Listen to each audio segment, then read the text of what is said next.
दुधामध्ये काय फरक तुम्हाला जाणवतो? दूध घट्ट आहे आणि दुधामध्ये वाढ आहे आणि जी साय येते ती साय म्हशीच्या दुधासारखी येते. साय म्हशीच्या दुधासारखी आहे ते HF ची. त्याच्यात म्हणजे आता जनरली आपण सगळे बघतो की गोठ्यांमध्ये ज्यावेळेस आपण जातो HFच्या, तर ते दूध पिलं जात नाही, ते पांचट लागतं, त्याची चव एवढी खास लागत नाही, त्या दुधाला गोड चव नसते आणि त्याचा चहा जरी केला तरी त्याचा वास येतो, कळून जातं लगेच की HFचं दूध आहे.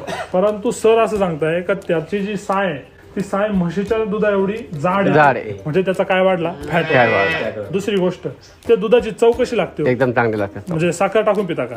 नाही, असंही पिलं चालतं आणि गोड लागतं. म्हणजे असंही पिलं तरी आता गोड लागतं. 3 दिवसापासून झालं होतं, तर मुली म्हणत होते की इथलं पंचकावर आहे भाऊ दूध. म्हणजे 3 दिवसापासून मिल्क चार्जर तुमचं संपलंय बुवा, तर इथलं पंचकावर आहे बुवा. मी म्हटलं मुलींना सांगितलं पावडर झालं, त्याच्यामुळे ते दूध नाचल्यासारखं दिसत, तरी नाचल्यासारखं दिसत, नाचल्यासारखं दिसतं. म्हणजे त्याच्यामध्ये जे काही पोषक घटक आहे, फॅट असेल, SNF